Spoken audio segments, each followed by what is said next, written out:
Hi, my name's Michal, and welcome to episode number 3 of the Homebound series, where we'll be discussing the Torah and Hashkafa aspects of living in Eretz Yisroel.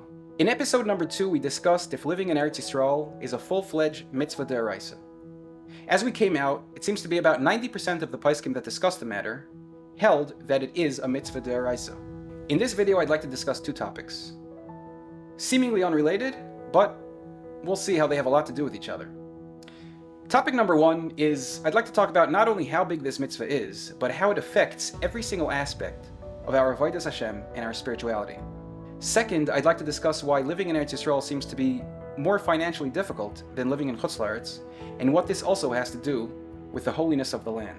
So let's start with a well-known concept that performing mitzvos inside of Eretz Yisroel is worth significantly more than performing the same mitzvos in Chutz La'aretz. Now, I would imagine that most people probably think, as I did before I looked into the matter, that this is probably an idea brought down in a medrash somewhere and really doesn't have much real-life application to us. The first source I'd like to bring is something that I think we're all quite familiar with, and that's Shema, that we say every day. We have the parsha of Vahayim Shemaya, where we talk about if we do too many averos, if we stray from the way of serving Hashem. Hashem says, V'avadtem me'ir me'al aretz tova. He's going to send us into Gullus, he's going to exile us from the land. Now, that's immediately followed by the psukim of L'tetavais b'neinechem, that we should put on tefillin, put up mezuzos.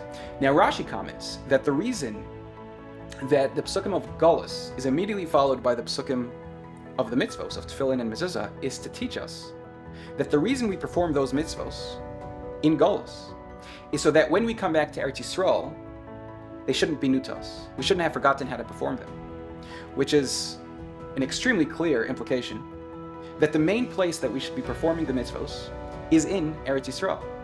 Now, the very same interpretation is brought down by the Ramban. He also says that the main location that we should be performing the mitzvos is in Eretz Yisroel. Everywhere else is just really a reminder of how to perform the mitzvos when we get to return back to Eretz Yisroel, which Baruch Hashem now we can. He then adds that this is the reason why living in Eretz Yisroel is equal to the 613 mitzvos, because the mitzvos can only be properly performed when living in Eretz Yisroel. He then continues and says that this is why Yaakov Avinu, when entering Eretz Yisroel, he was married to Rachel and Leah, and right before he entered Eretz Yisroel, Rachel died. Because according to the Torah, one cannot be married to 2 sisters. So as long as Yaakov was outside of Eretz Yisroel, he was able to be married to Rachel and Leah. But as he entered the land, Rachel passed away, because he could not violate this mitzvah once he entered Eretz Yisroel. And as we know, the very same concept applied to all of the Avos. Avram, Yitzchak, and Yaakov, throughout the Torah, Chazal continuously tell us that they only performed all the mitzvos only when they were living in Eretz Yisroel. Now, I can't bring down everybody that talks about this concept, that one can only properly perform the mitzvos while living in Eretz Yisroel.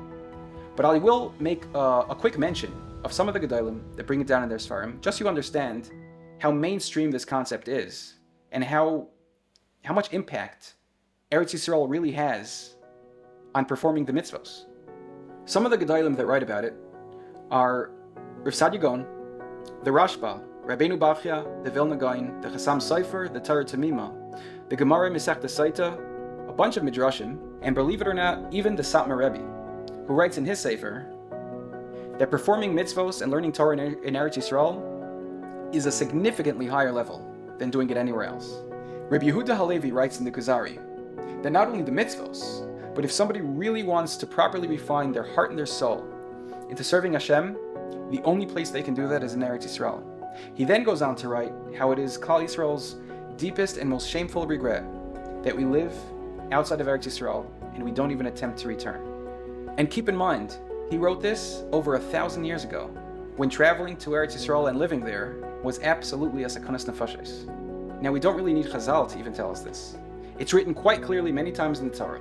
For example, in Parshas V'eschanan, it states clearly, "La'soischem oisem be'eretz asher atem oivrim shama l'rishta," meaning Hashem is clearly stating that the performance of the mitzvos are to be done when you enter the land that Hashem gives us, and which quite clearly means that the mitzvos were given to us to be performed in Eretz Yisroel. Now, on a similar note, I'd like to talk about the effect that Eretz Yisroel has on our Torah learning, as we have the very famous Gemara in Bava Basra, where Rav Zera says that the ear of Eretz Yisroel makes one wise. And in Bava Metzia, where Rav Zera states that when he would go from Bavel to Eretz Yisroel, he would fast 100 times in order to forget the Torah that he learned in Bavel. So that way it wouldn't have any negative effect on the much higher level of learning that he would be doing in Eretz Yisroel. We also have the Medrash on Esther Rabbah, which states that when Hashem created the world, he gave the world 10 portions of Torah. 9 of them he gave to Eretz Yisroel, and the last portion he split amongst the rest of the world. Or the Medrash on Bereshis Rabbah, which states, there is no Torah like the Torah of Eretz Yisroel, and there is no wisdom like the wisdom of Eretz Yisroel. Now lastly, I'd like to talk about tefillah. But with regard to tefillah, I don't think I need to bring down any sources. Because as we all know, even our kids know it, that when we daven, we face Eretz Yisroel, both spiritually and physically, because it is from there, from Yerushalayim, from the Makom HaMikdash, that our prayers go up to Shemayim. And inevitably, the closer we are to the source, the more powerful our tefillos are. But there is one source I'd like to bring, Rav Yaakov Emden, who in the 1700s wrote that directing our hearts and our bodies towards Eretz Yisroel will suffice only at a time that it is impossible for us to physically live there, at a time when living there would be a sakanas nafashos. But he writes at a time when it would be possible for us to peacefully live in Eretz Yisroel. We most certainly have to live in Eretz Yisroel. Now, to be clear, all the words I just quoted are from mainstream sources, Gemaras, Midrashim, Rishonim, Achronim, and the Torah itself. So for anyone on the fence about the necessity, as a God-fearing Jew, to live in Eretz Yisroel, or if anyone's Rov told them that it's not necessary, or that living in Eretz Yisroel isn't for everyone, or you can serve Hashem just fine from right here, then I would ask you, do you learn Torah? Do you daven? Do you perform mitzvos? If any or all 3 of these things significantly matter in your life, then the answer is yes. Living in Eretz Yisroel is absolutely necessary for you and your family. And again, to be clear, these are not my words. These are the words of Chazal and the Torah. Now, after touching upon just a fraction of how significantly important living in Eretz Yisroel is on your ruchnius, I would like to now talk about something that I believe prevents a lot of people from living in Eretz Yisroel, and that's money. Now, I'm not going to beat around the bush.